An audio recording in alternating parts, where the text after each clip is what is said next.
tell you a story about when I was a kid. This story might include a spit, cause things were different when I was a kid. Chores came with lamps, the outstanding bed. When I was a kid, the things you forbid were the things that I did when I was a kid.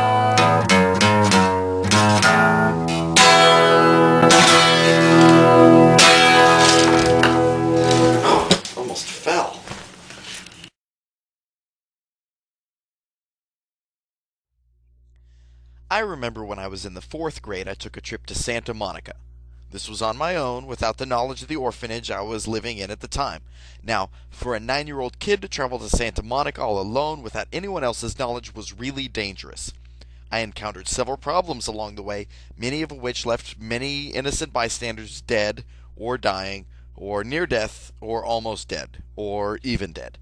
First and foremost, the people at the airport won't let you travel if you're 9 and alone and carrying a Bushido-grade chainsaw. Oh, and also if you don't have a ticket or money. So the ticket lady is all like, "Little boy, you can't fly on the plane because you don't have a ticket."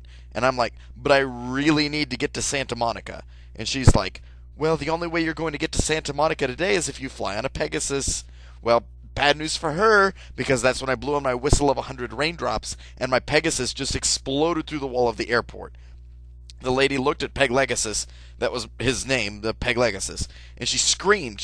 I'm like, "Yep, that's Peg Legasus. I'll be flying first class." And then I looked at her and I said, "Looks like you'll be flying coach." And then I kicked her right in the face, and she flew into the engine of a nearby plane and exploded. "Fly hither and yon, fair Peg Legasus," I said. "Take me to Santa Monica." And it did. Now, flying on a Pegasus is also dangerous because they're not used to the mortal skies, and they're really afraid of airplanes. We were leaping from cloud to cloud over Ohio when the 747 came real close, and Peg Legasus just flipped the fuck out and shot at it with its rainbow tears. I don't have to tell you that the plane became marshmallow animals, and the people inside fell to earth. Those are the risks you take when you fly a plane. So, I won't bore you with the details, but after me and Peg Legasus defeated an armada of UFOs, we finally arrived in Santa Monica. I'm like, "What do you want to do, Peg Legasus?" And he totally wanted to go paintballing. And I'm like, "We could have gone paintballing back home." But Peg Legasus was a real paintball type of guy, and he was like, "Fuck this, I'm going to go paintball." And so he did, and I guess he won the first 2 games, but not the last 2. Also, he got real high right before the game, and when he does that, he thinks people are 747s and he sprays them with his rainbow tears. It's never good for anyone. Anyway, I'm thinking I'm going to go hit some clubs, but I totally don't have a ride. So I'm just looking for a car to steal because that's how I fucking roll.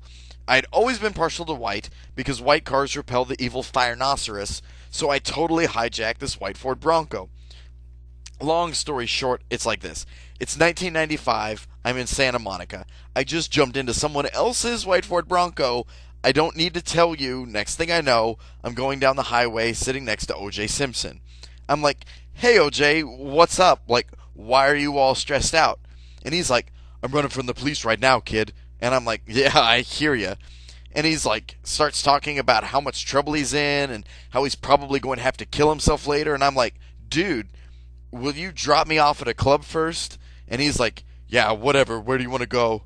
And I'm like, "Fuck, dude, take me wherever the bitches are." He's like, "Dude, it's 9:30 in the morning." And I'm like, "Fuck, this is Santa Monica. Gotta be bitches somewhere." And he's like, he starts slowly smiling and nodding, And he's like, "You know what? You're right, little man. Gotta be bitches somewhere." Alright, well, flash forward. I'm like, "OJ, what the fuck did you just do?" Okay, there's blood everywhere, and OJ has just straight up stabbed this hooker to death in the back alley of this strip club. He's like, "Shut up, just shut up, just let me think." And I'm like, "Oh fuck, we are so fucked. She's dead, man. She's fucking dead." And he's like, "I know, dude, just shut the fuck up." And I'm like, "Oh fuck. Oh fuck me. Oh fuck me, dude. You fucking killed that hooker. What the fuck did you do that for?" And OJ just breaks down, falls down on the ground right there. He's like, "I'm so fucked. I'm so fucked. I'm so fucking fucked." And I'm like, "Fuck this, dude. I thought you were fucking cool until you started fucking murdering hookers. You fucking insane murdering fuck." And he's like, "Dude, you can't tell anyone about this." And I'm like, dude, this shit didn't fucking happen as far as I'm concerned. Whatever you do with that fucking hooker body is totally on you. And he's like, no, you gotta help me do something with her. And I'm like, oh, hey, you've got to be fucking kidding me. He's like, come on, man, I totally bought you those drinks inside. And I'm like, no, you were going to buy me those drinks inside, but we had to fucking leave without paying because you fucking murdered an 18-year-old hooker. He kept arguing, but eventually I was like, dude, fuck this, I'm out, and I left.